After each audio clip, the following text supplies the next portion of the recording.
Perfeito, assim, eu não preparo o olho para o laser. Assim, hoje, Michel, eu faço laser, o paciente ele continua, inclusive, depois do laser, usando todas as medicações que ele usava anteriormente, até porque eu espero a resposta do laser.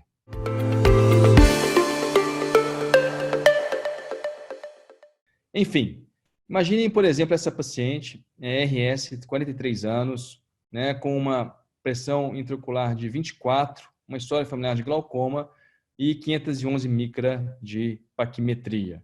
Com um disco óptico desse, mostrando aí um disco óptico bom, pressão de 24, história de glaucoma, uma leve assimetria de escavação do lado esquerdo, um pouquinho mais escavado que o lado direito. Qual que seria o tratamento dessa paciente hoje aí no universo da FAV aí? E no universo do Hope, que são universos distintos.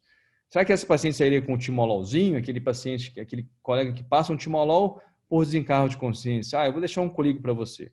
Ou será que seria um análogo de prostaglandina, ou seja, você vai usar um colírio mais forte? Ou talvez o laser, né?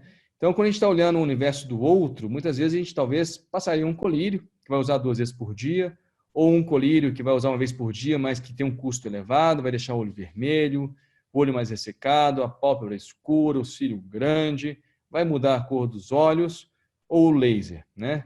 E se esse universo for o seu olho, assim, eu gosto de perguntar muito disso nas aulas, e se fosse o seu olho? É quase unânime, quando é na gente, a gente escolheu o laser, tá? Então, se a gente escolhe o laser na gente, por que você não escolhe o laser no seu paciente? Esse é um grande questionamento que eu faço na maioria das apresentações sobre esse tema.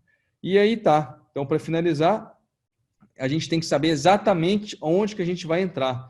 E eu colocaria o laser aqui, uma redução da pressão do olho por volta de 20 a 25%, nada mais do que isso. Então, se aquele paciente seu estiver dentro dos nossos critérios que foram apresentados, ele tiver consciência do que é o efeito do laser, estiver de acordo que muitas vezes ele pode não funcionar e que se ele funcionar ele pode ser repetido, não tem melhor indicação e melhor conversa com o seu paciente. Qualquer coisa a gente está à disposição. Eu acho que agora a gente deve ir para um bate-papo. Perfeito. Fábio, parabéns pela aula. A gente sabia que você ia dar esse show aí, que na verdade você é uma pessoa que a gente vem ouvindo há muito tempo sobre esse tema exclusivamente. Eu queria até chamar também o Thiago aqui para dar um direito a ele a réplica, né? A gente chamou de velho aqui no bate-papo. Eu falei, eu vou dar o direito para os dois poderem responder isso daí. A gente tem algumas perguntas que você, na verdade, foi respondendo aí ao longo da sua apresentação. E então eu escolhi algumas aqui que, vamos dizer assim, a gente acha que ainda pode complementar um pouquinho mais.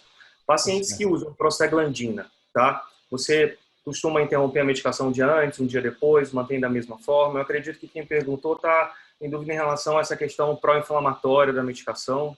Você pode falar um pouco a respeito? Perfeito, assim, eu não preparo o olho para o laser.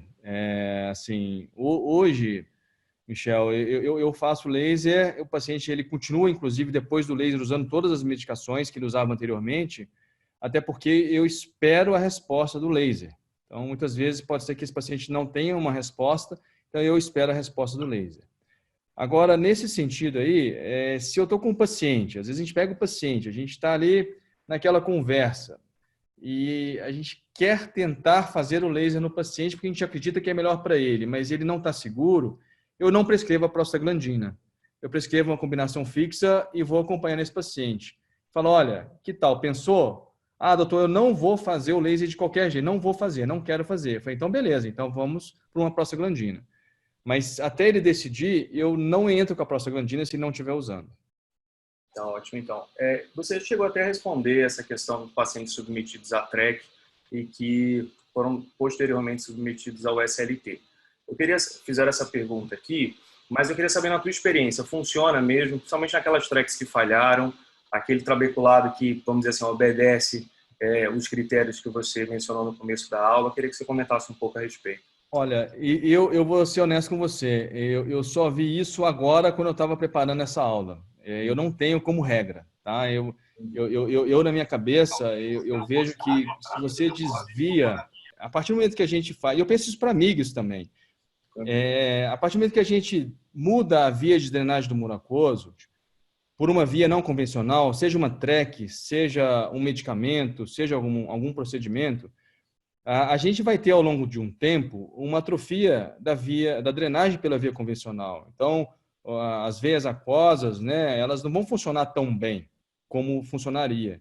Então, eu não vejo como um bom caminho, apesar de ter um trabalho com N muito pequeno, mostrando esse resultado. Eu não faço na minha prática. Acho que o João Otávio que perguntou lá, né? Então, eu não vejo, não faço na minha prática. Tá ótimo. Uma pergunta minha, na verdade, a gente vai ler aqui outras, eu e o Arthur, mas a gente comentou sobre esse pico que pode acontecer, na verdade, só não acontece se a gente não estiver acompanhando ali o paciente 24 horas.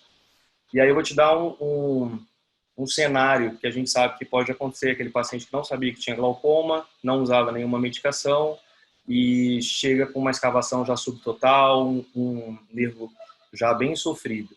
Você acha que é pertinente, nesse caso, a gente usar um SLT ou não, partir para a medicação, porque a gente pode ter esse pico maior aí? Olha só, é justamente isso. Pacientes que têm risco de ter uma hipertensão ocular sustentada, ou seja, e que essa hipertensão vai levar algum dano, qualquer dano no olho dele adicional, não deve fazer o laser, tá? Você não deve fazer. Então, nesse caso especificamente que você falou, às vezes chega para a gente assim, aí também deve chegar bastante para vocês. Paciente que chega com uma escavação subtotal, num caso grave, é cirúrgico direto, ele vai direto para a cirurgia. Eu não fico cozinhando, ou seja, esse paciente. A gente não pode perder tempo. Eu falo para o paciente muitas vezes, olha, no caso que o senhor está agora, o nosso erro é zero. É zero.